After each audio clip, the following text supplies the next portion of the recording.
He was an all-around high school athlete, a star on the football field, baseball diamond, and track and field, but baseball got him. A first-round draft choice by the Dodgers organization, Bobby Valentine broke records, playing every position except pitcher until his career was cut short by injuries. As a manager, he turned around a Texas Rangers team and was voted American League Manager of the Year in 1986. Later, after stops in Cincinnati, Norfolk, and Japan, he returned to the New York area to become the manager of the Mets, ultimately bringing him to the World Series in 2000. He left the team after the 2002 season and is now a baseball commentator for ESPN. Please welcome restaurateur and former Mets manager, Bobby Valentine. Bobby, thanks. Thanks, Michael. That's nice. Thank you.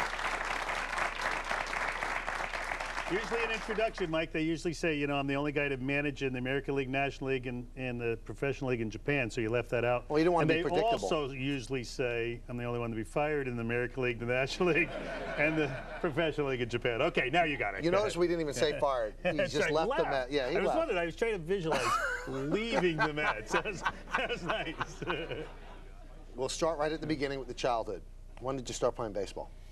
When I was about 8 or 9, my dad was a coach, and my big brother played on the team. And if they were ever behind enough or ahead enough, I got to play an inning, and that was fun. And people right away knew at that young an age this guy might have the skills to go? I think when I was about 13, people started saying, you know, in my area, which was a great area for baseball, Stamford, Connecticut, that maybe I could move up a class. You know, when I was 13, which is the youngest age of Babe Ruth League, I made the All-Star team, and then when I was a freshman, I made the varsity. So you look yeah, tough there. That's varsity. See, that's a young varsity guy in high school. Yeah, so I think people in the area had the sense more so than I did. Now, when did you gear in on baseball? Because as we said in the intro, track and field, football, you were great at all those things. Did you know it was going to be baseball at an early age? Interestingly enough, after my junior year in high school, there was a guy who was a hockey baseball coach at Providence College.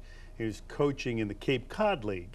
And he happened to know my coach a little, and he heard about me, and he said, hey, you know, this is a college league, but I think this kid could play in this college league as a high school junior, and I want him to play for my team. And if he does, then he could get scouted and possibly get signed. And I didn't really know about that stuff until probably that year that I could kind of leapfrog some people.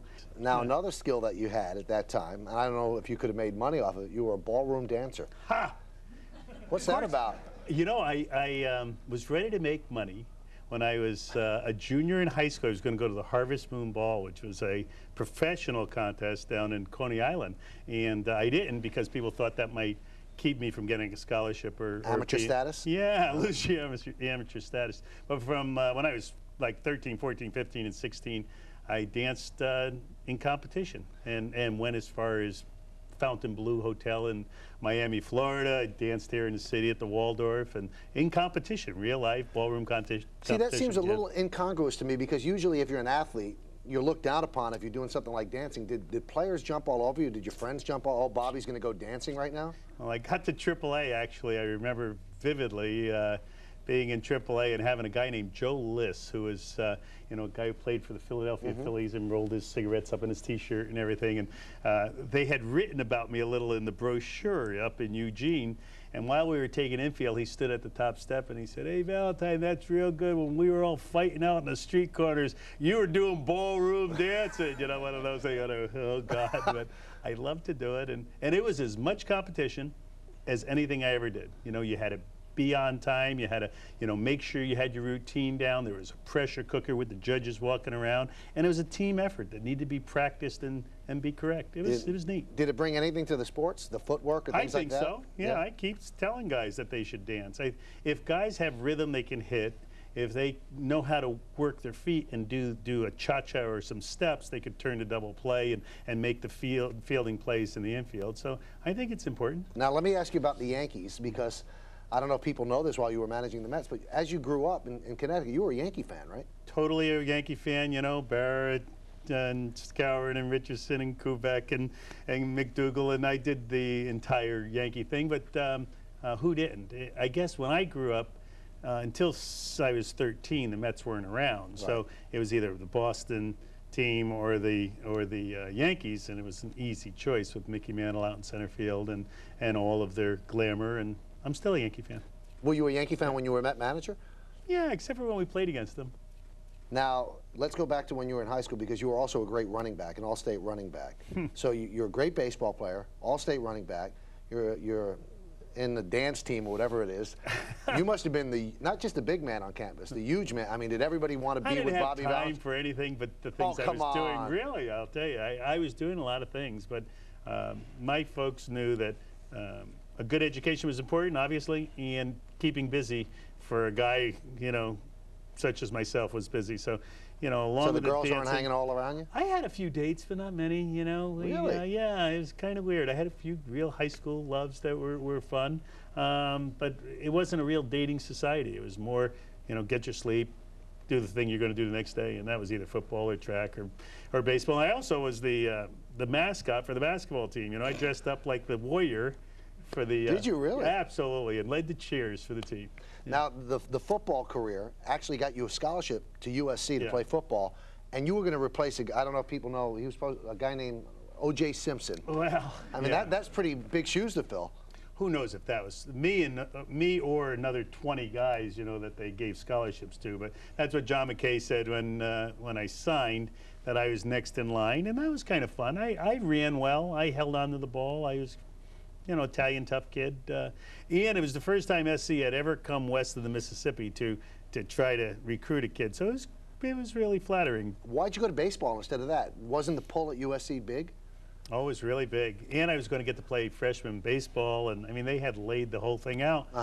I was just sold. You know, Al Campanis was general manager of the Dodgers, and he came to visit and sat in the living room for a couple nights, and finally, you know, he was ready to offer me $60,000 and another $800,000 worth of good advice, and I was sold. Actually, his sell was that I had the opportunity to go to the Pac-8, which it was at the time, and play against the best collegiate players in the country in these sports, or I could sign professionally and play against the best players in the world. And he got right into my ego, and he knew that I wanted to prove that I was good enough and all that stuff. And next morning I woke up and said, I'm going to sign, and I did. Interestingly enough, also in that recruiting class was Billy Buckner. He was going to get a scholarship to go to SC. When we called John McKay and Rod Dato, he said, Rod, you know, Bobby signed and all this, and that's how we did it actually in those days. Sorry, I'm not going to college. Thanks, coach. Thanks for the offer and all that. And he said, that's all right. We still have Buckner. And as he said that, they were signing Buckner as the #2 draft choice. Tim Foley was also going there, and he was the Mets' #1 draft choice. And a guy named Lloyd Allen was also going there, and he was the California Angels' #1 draft choice. That being said, USC still won the national championship 2 of the next 4 years. Well, injuries on the field finally end Bobby Valentine's playing career, but the door opens to another side of the plate, the dinner plate. Stay with us for more Center Stage after this.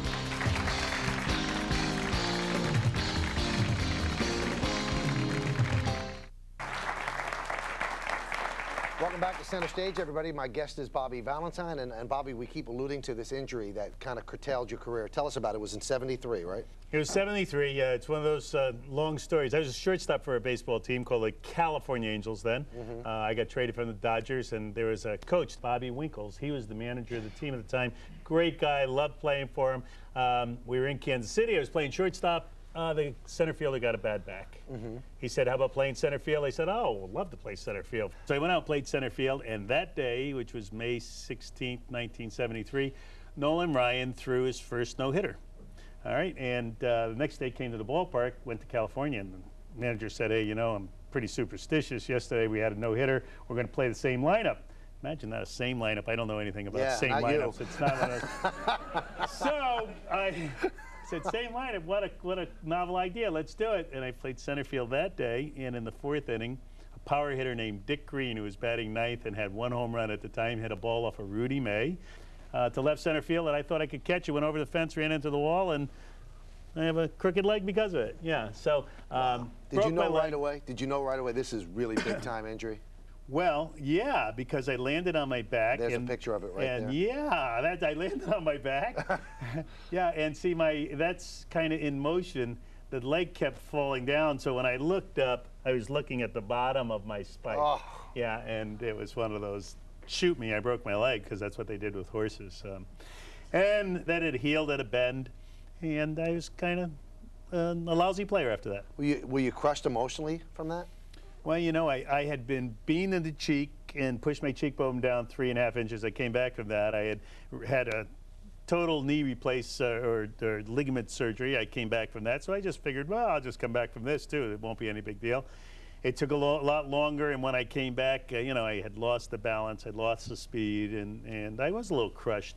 Until maybe Lasorda might have even told you one time, until I finally, 2 years later, went to winter ball with Tommy Lasorda, who was my guy, you know. He wouldn't lie to me. He would tell me that I could still play. Played 45 games for him in winter ball, got through the season. We went out to dinner. I said, okay, Tommy, I'm going back next year now. Tell me, can I still play shortstop? Is this career still going to happen? And he said, you ever think about coaching? Really? And yeah, and we had this kind of tearful pizza, you know, a pizza and spaghetti dinner, and at that time I knew I had to start doing something else. Do you think, without the injuries, the player you were coming out of high school, that you would have been a superstar in baseball? I don't know what superstar is. I would have been really, I think it would have been good. When I was young, for instance, I was 20 years old and I was the MVP of the AAA team. I led the league in 7 different categories. You know, if a 20-year-old did that today, I think he'd be pretty good. And the guys who were older than me, the Garveys and Pashorks and Boas and all those guys that I played against, that I was the MVP of 4 different leagues, they had pretty good careers. So I think it would have been pretty good. Yeah. Now, the fact that you got injured and Tommy said go into coaching, was that also an impetus to go into your own business and start restaurants? Well, actually, I sat the bench for about another 5 years. You know, I did everything that there was to do. You mentioned I played a lot of positions. That wasn't necessarily by choice. Right. That was by necessity. And matter of fact, the reason I was playing for Darrell Johnson in Seattle my last year in 1979.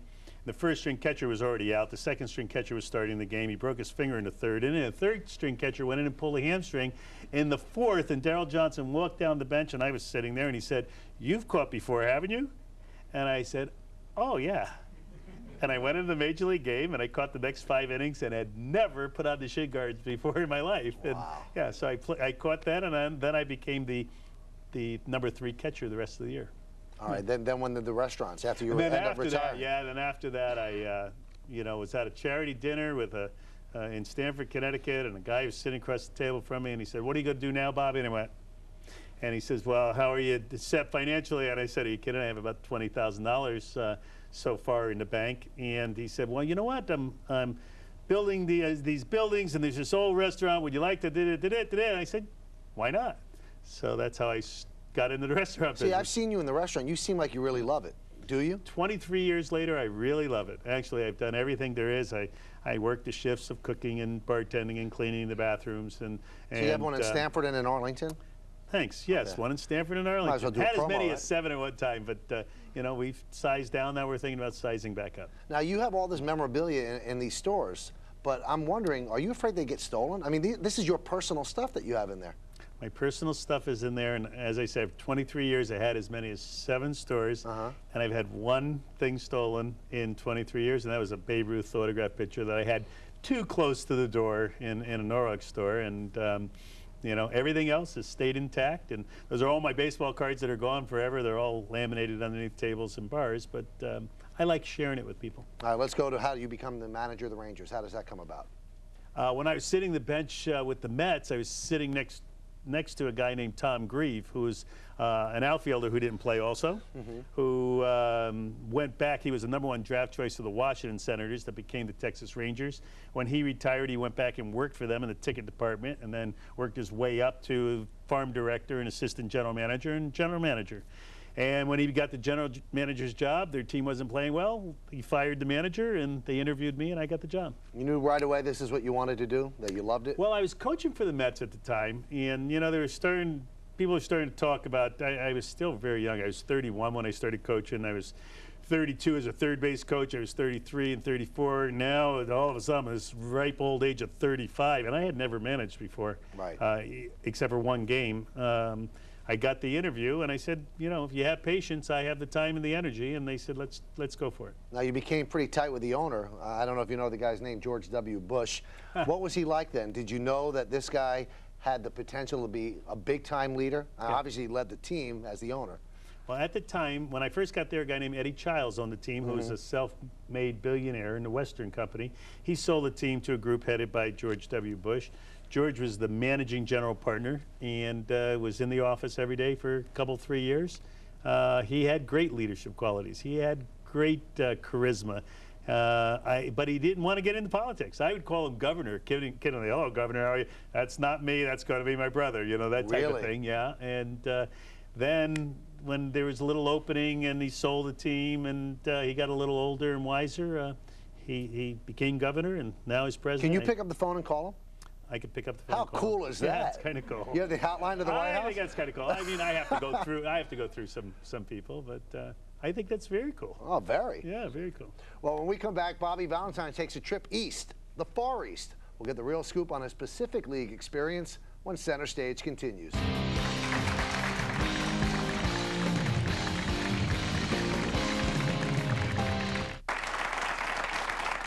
Welcome back to Center Stage, everybody. My guest is Bobby Valentine. Bobby, take me to Japan. Not literally, but how did you get there? I got there because in 1986, my second year as manager, there was a Japanese-American summit where a bunch of people from here and there got together to talk baseball. And the commissioner's office took me, as I was manager of the Rangers at the time, and I got up and talked, as I do, and I walked around and talked, and I stayed a couple extra days because I was with the Mizuno Glove Company at the time. Years later, one of the guys who was in the audience became general manager of a team. He wanted to have an American manager for his team. I had been back there between 86 and 95 about 4 different times to do clinics and things like that. I had met this gentleman named Hiroka a few times, and he came over, and I was managing in AAA, and he said, "Before you go to the big leagues, I want you to come to the big leagues in Japan." And this just was such a wonderful offer. It was intriguing. I think it was the greatest thing I ever did in my life. I'd even think about, I don't know if I'm getting too old for it, but doing it again, because there's so much needs to be done. 95 was the year I was there. That was the year Nomo came here, and I went there. They started to expand the thoughts about players from Japan and Korea coming here. Julio Franco was on my team. He's still playing. You can see that. Pete Incavilla was also on my team at the time. We changed the pink, got the pink out of the uniform before the season started, I just want you to know, and went to kind of silver and black. But it was a great learning experience. And what I think has to happen next, now that we have the player exchange, I think what will happen eventually is that there'll be a league there in Japan and Korea, and it will be a division of the major leagues. I think we'll have 3 divisions here, and then there'll be a division there. And players, American players and Latin players who are major league players will be traded back and forth with major league players from Japan. And then that winner of that particular division will go into the division series play, and we will have eventually a true world champion. Every story I hear about Americans that go there, they're received okay, but if they're close to breaking records, they're not treated very well. They pitch around them. They don't want them to break their records. They're sacred. How does an American manager get accepted? Were you accepted? Yeah, I was really accepted, and I think that's kind of the old, that's about 20 years ago. Now they root for Tuffy Rhodes. Had a chance of breaking the single-season home run record, and he had 5 games to go, and they pitched to him every game, and fans were coming out cheering him, and he wound up just tying. So I was received because I rode the trains. You know, I ate in the local parlors. I kind of acclimated myself to the community and submerged myself into it, and I think they like me. Were you fluent in Japanese? Fluent. I learned about 600 words, and I was fluent in those 600 words. And now it's about 650, and I'm fluent. You know, I mean, the word order is proper and the diction is proper, but my vocabulary is very, very limited. We do things different here, though. Our spring training is completely different than theirs. Theirs is almost maniacal. Did you do it your way, or did you do it the way they wanted it done?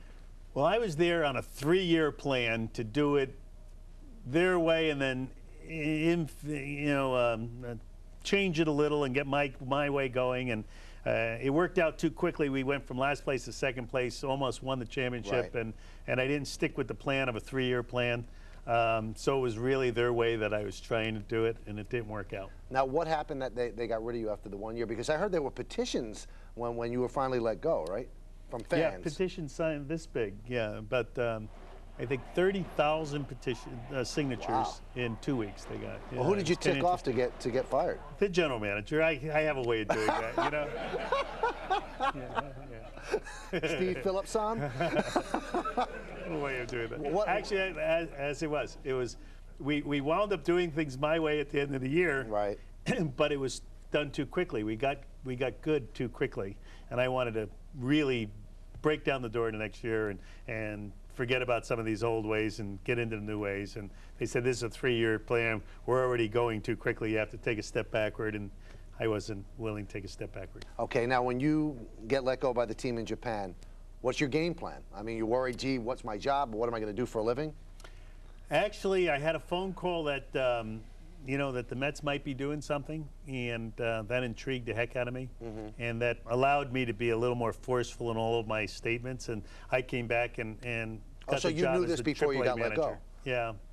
Yeah, So, well, things weren't going that well, and right. I didn't know I was going to get the job if, in fact, it ever came open. But I knew that I'd be considered, and so the AAA job was opening again in Norfolk, and it was an easy transition. Were you a better manager after you came back? You think it made you better? Why? Absolutely.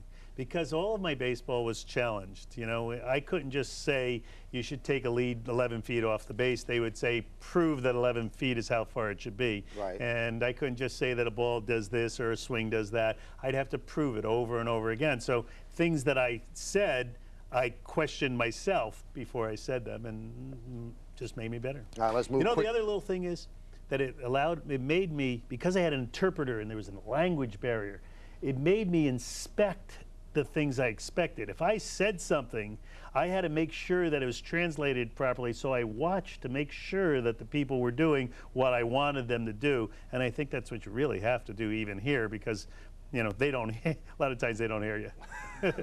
Same language, they don't hear you. Yeah. You're in the Norfolk system, the Met system at Norfolk, and then you end up getting the Met job, and you replace Dallas Green. We had heard through different channels that you and Dallas Green did not get along. Is that true? I didn't really know Dallas. I worked my butt off for him, in spring training, the 2 years that I was a AAA manager. So I don't know. He said some silly things when I got hired, and that made people all think that we didn't like each other. But I don't know him that well. But you had no problem with I don't care for him right now because of the things he said and the way he's acted since then. But going into that, I didn't. When you get the Met job, though, are you overjoyed? Kid growing up in Connecticut, here you're managing one of the 2 New York teams? Yeah, absolutely overjoyed. Bobby Valentine steps back into the Mets dugout. When we return, we'll explore how he turned an ugly situation and eventually got the Mets into the World Series.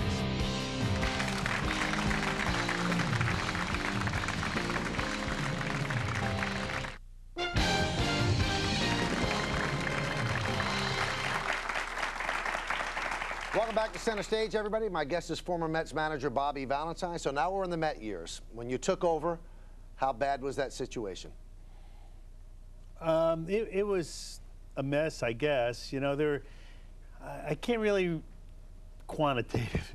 I can't put a finger on how bad it was. It just, we didn't have really good pitching, I guess, and the players who were the offensive players weren't really that good of offensive players, but they had good years, and just had to change some things around. What did you do to change things around?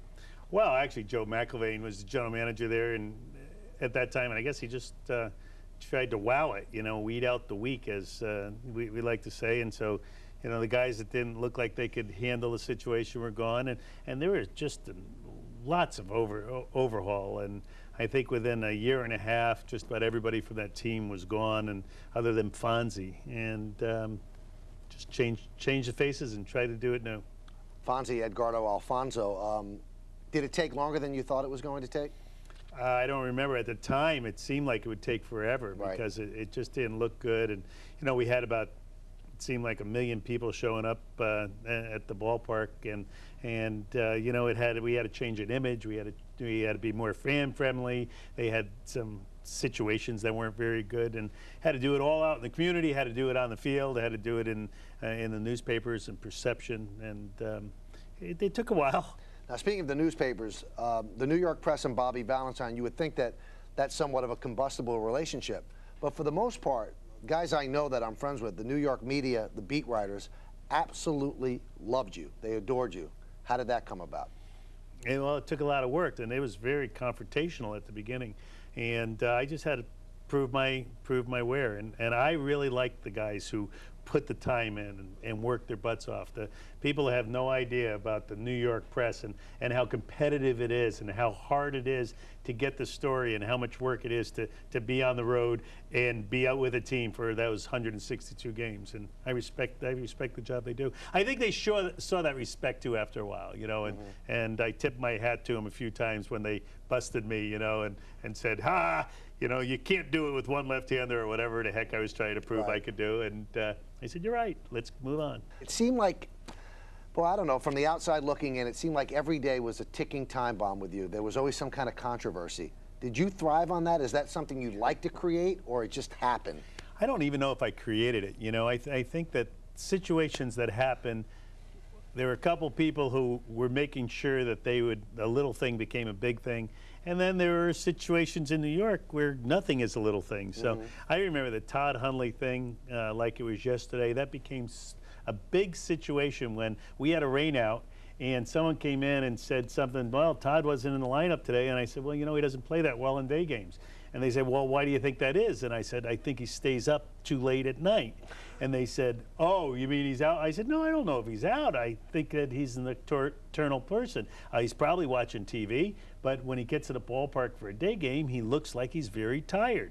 That's why his statistics show he doesn't play well." Well, this became one of those. I remember the headline at the time that Todd got upset, and then they came back to me and I went, "Oh, I wish that wasn't one of those things that would make everyone upset." But the headline was, "I'm not sleeping dopey," which is cute. Cute little headline. But when you say stuff like that, Bobby, you're an extremely bright guy. Don't you?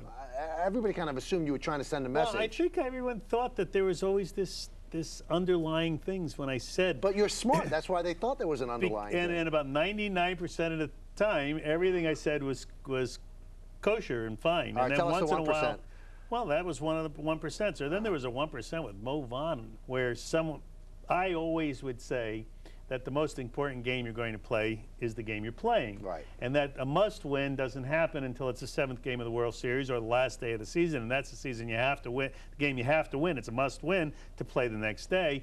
And so Mo wasn't around me a lot, and one day he said, after Arizona beat us in a doubleheader or something, he said, "Tomorrow's a must-win."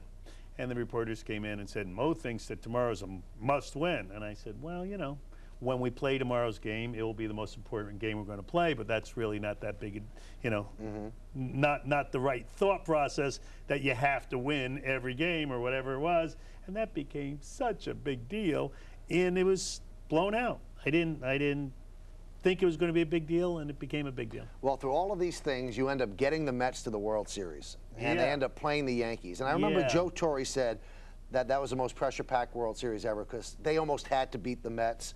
And the Mets would have upset the Yankees if they won. What was that World Series like for you?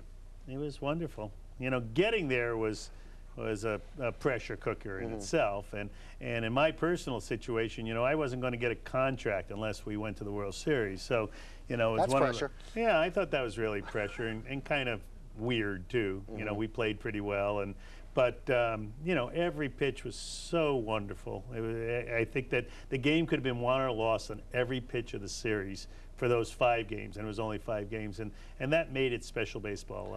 I wish we came out on top, but we didn't. I always thought that the key at bat in that series was O'Neill against Benitez in Game 1. I thought that turned the whole series around. Did you see a turning point in the series? O'Neill's at bat was absolutely fabulous. I mean, I appreciated it from both ends. I mean, Armando threw every pitch he had. O'Neill was swinging at every strike, and some others that he did. He fouled him off, then he took a close pitch for ball 4. It was a terrific at bat. After that, it kind of goes downhill. The Mets have some struggling years. Then, at the end of the 2002 season, you're pretty much told that you're coming back, and then it kind of falls apart where you're not coming back. What happened there? I'm not sure yet. I said one of those things that everyone says you always talk too much. I said what I always said when Fred Wilpon said, "No doubt he's coming back." I said, well, you know, the right everyone has, the greatest right a human has, is the right to change his mind. And that became a big story once I said that I was trying to get fired or something, and I was just trying to be truthful. as it turned out, they had to make a change, and they made it quickly, and they did, and I'm happy where I am right now. Did you feel betrayed? Were you unjustly fired? No, I thought that if someone had to get the axe there, I was the guy who had to get the axe. We didn't play very well. Who's the guy who fired you? Was it Wilpon or was it Phillips? Oh, yeah, Fred Wilpon. And did you ever hear from Phillips? He wasn't in the meeting, and he called either the next day or hours later. Was your relationship strained with him? Was that why you? Yeah, it was strained. Yeah. We disagreed on a lot of things. I mean, I thought I should have input on talent, and when I wasn't, and the people that I liked were gone, and they continued to do well, and the people that we got I didn't like, and they didn't do well. It became a little, why am I not in on this more? Do you look back at it and smile, or is there bitterness? Oh, I think of all the good times. I really think they were wonderful good times, great associations with many, many people, including yourself, all the ancillary people, but also the people in uniform. Great guys for the most part, and I like that. Well, when we return, we'll talk about how Bobby Valentine lent his name, his time, and his money to aid the families and relief workers after 9/11. That and much more when Center Stage continues.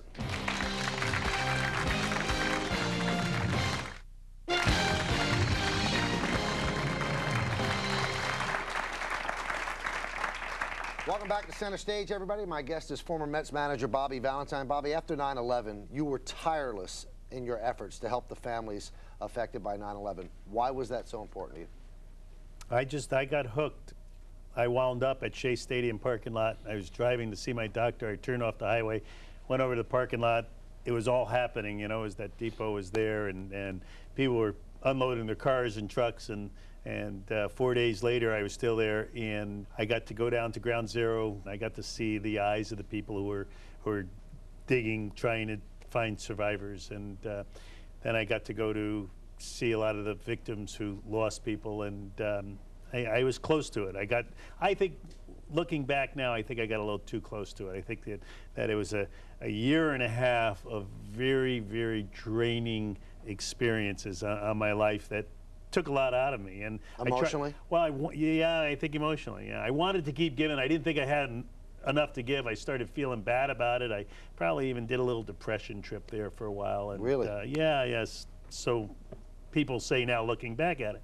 And yet, I also made some wonderful friends. I'm still with some families and people who are now my family, I feel, and that's the good news. But, I was just there. It was like a hook, and once I got hooked, there was no taking it out. I call things like that a perspective trip. Did that put everything into perspective, the stuff on the field?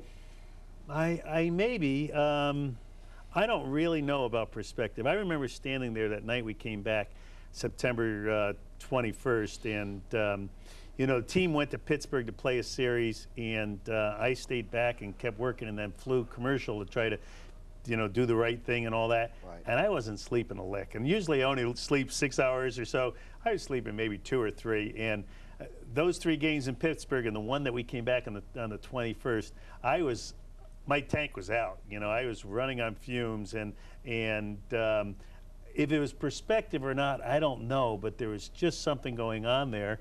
And in the first time in my life, in your life, we were challenged, Mm-hmm. And everybody knows the story, but I felt that I wasn't a draftable guy, and I wasn't going to get on the front line, but I wanted to be on the front line here. You ready to take some audience questions? Let's do it. Let's do it. You're first. I actually went to a dinner back in 1985 that you hosted called A Weekend with Mickey Mantle. You actually signed the program for me. Basically, since he retired in '68 and you started in '69, I was wondering, did you ever get to know him and what your thoughts were about Mickey Mantle? My thoughts were always great thoughts. He was my idol, obviously. Michael Burke was the president of the Yankees. In '67, I was being recruited, as Michael talked about, to colleges. Michael Burke was an alum of University of Penn. The way he was going to convince me to go to University of Penn was to invite me to Yankee Stadium. I got to be on the field as a high school senior. The only thing I wanted to do was meet Mickey Mantle, and sure enough, for that day game, I got to meet him. He got to whisper something in my ear. It's one of the most treasured moments of my life. We have to ask you, what did he whisper in your ear? Actually, he came out real late, you know, for batting practice as a day game, and I was waiting anxiously for him to get there, and he didn't want to be bothered by another kid to take another picture with the great Mickey Mantle, as you can imagine. And finally, Michael said, "Please, Mickey, please." And so he put his arm around me. And as the guy was snapping the photo, I have this photo on my wall at home and in my restaurants. He's whispering into my ear that maybe this type of you'll have to go through someday, kid, or something like that, you know. And, you know. I hope we could say that. I'm sorry, but I hope that can make air, he said it. Yeah. Yeah. You're next, sir. Bobby, it's great to see you in person. I'd like to ask you, who was the hardest working player that you ever managed? You know, I think possibly the hardest working was a duo. One was Nolan Ryan, if you could even imagine that, and that's when he was 40, 41, 42, and 43 years old. And the other was in that same team, a guy named Scotty Fletcher, who was, you know, a guy that we had to stop from working. He was a shortstop, second baseman. No more ground balls today, Scotty, that's it. And the kid who's over at third base with the Mets right now, Ty Wigginton, is made of that same mold. Well, our audience continues to take their turn at bat when we come back, so stay with us here on Center Stage.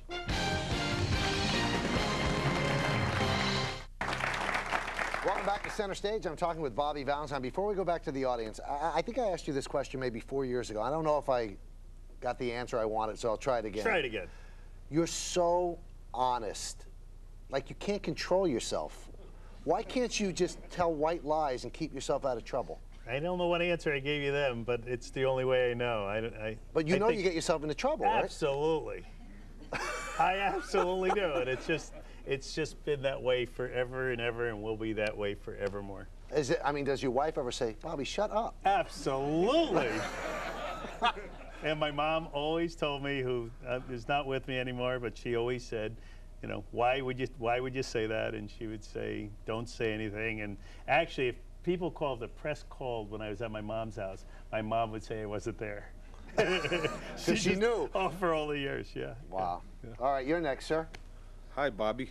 What do you see as the biggest difference between managing a veteran team and managing a young team? There shouldn't be that much difference, but probably the biggest difference is sometimes you expect things and you don't inspect them with an older team. I think that you take for granted that they know or they're going to do something, and the fact is you have to manage them the same, and you have to stay on them. And Reggie Jackson once said to me when he was playing for the California Angels and G-Muck at the end of his career, he came over and he said, you know, I'm in a slump right now and no one wants to work with me. No one wants to tell me what I'm doing wrong. Do you see anything that I'm doing wrong? And that always stuck in my mind to say, you know, even the older guys need to be coached. You're next. Do you think the All-Star game should decide home field advantage in the World Series? I think there should be some incentive for the players to play a little more longer in the game and play a little harder. And if that's incentive, then I think it's a good idea. I'm not sure. I personally would like to. I think the real incentive that I've seen work with players is money, and I wouldn't mind seeing $100,000 for every player on the winning team as long as they were in uniform at the end of the game and that their team won. Go out and get it, and I think that would incentivize them.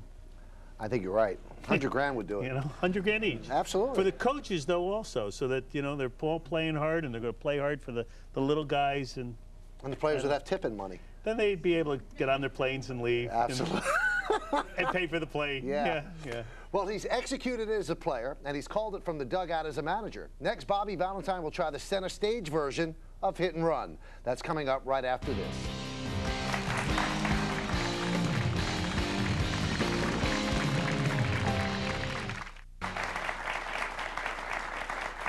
Welcome back, everybody, to Center Stage. Bobby, now it's time for Hit and Run. I'm going to tell you something. I'll ask you a question. You tell me the first thing that comes into your mind. You ready? Yes. This is a challenge. Yes. Favorite movie? Silence of the Lambs. Really? Okay. I don't know. Favorite song? Up on the Roof. Favorite musical group? Temptations. Favorite food? Lasagna. What's the best food you have in your restaurant? The Best piazza dish? pasta. The piazza pasta? Yeah, sun-dried tomatoes. It's really good. We don't do lasagna. That's my mom's thing. Favorite athlete? Steve Young. Why him?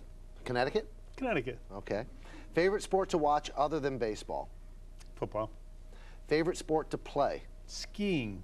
Really? Yeah, that's my passion. Okay. Favorite city? Manhattan. Manhattan. Favorite book? Oh, too many. Tipping Point. I just read it. Like it. Favorite actor? Kurt Russell, his friend. Just because he's a friend? Yeah. So even if he was lousy? He's not. I love him. I love him. Yeah. I think Pacino's my favorite actor, though. Okay. As far as best and all that. Favorite actress? His better half, Goldie. She's a friend. Yeah. Okay, now without the friend. Sandra Bullock. Okay. Favorite TV show? Baseball Tonight.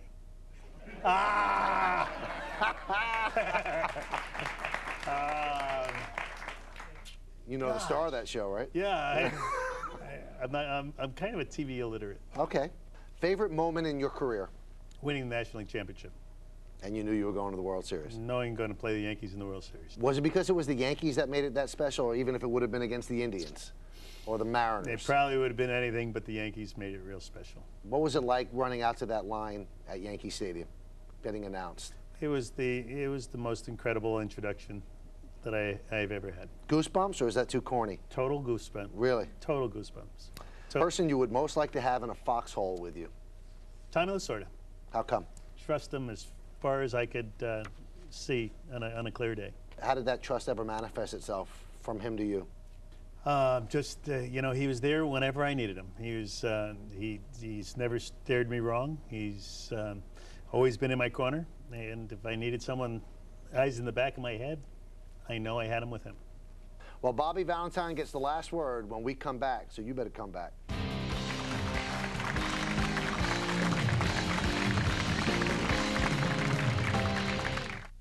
Bobby, we're in the home stretch. I have two questions to ask you. Number one, 1999, you get thrown out of a game, you come back with a mustache on. Why did you do that? Beats the heck out of me. But I can tell you, it's something that people know about. I was introduced in Parma, Italy, speaking before all the coaches in Italy, and in the introduction, the guy pulls out of the podium, knows his glasses, or glasses and mustache. He says, "I'm sure that was your nose." He's an Now, Italian guy, did you really think you were fooling anybody? No, absolutely not. It was for levity. You know, the game was over. You know, it was the 10th inning. There were no moves to be made. We used all of our players. What happened? My coaches just got fired. Remember? We had a one-game winning streak. We lost the lead in the 9th inning. Everyone had that deer in the headlight look on the bench. I just wanted them to laugh a little because when I first put it on in the clubhouse, Robin laughed. So I went out and I got laughter. Yeah. Why'd you put it on originally in the clubhouse? Instead of throwing stuff, I was just doodling with my hands, you know. And it was that eye stuff that you put underneath your eyes, and I just fooled around. I put it like this, and I said, "Hey, Robin, maybe I'll grow a mustache." Because Robin was out of that game. I pinch ram for him or did something crazy. Right. And Robin being Robin Ventura. Robin Ventura, absolutely. Okay, of everything you've done in your career, and you've done a lot of things, it doesn't only have to be in baseball, what's the thing you're most proud of? Giving birth, helping give birth to a wonderful son who's graced me for 20 years, which is the greatest miracle in life. Tried for 7 years with my wife, and finally we had a son, and you know, birth is a wonderful thing. I'm most proud that I'm his dad. Bobby, it's been fun. Thanks so much for coming. Thank you, Michael. That's Bobby Valentine. I'm Michael Kay, and this is Center Stage. So long, everybody.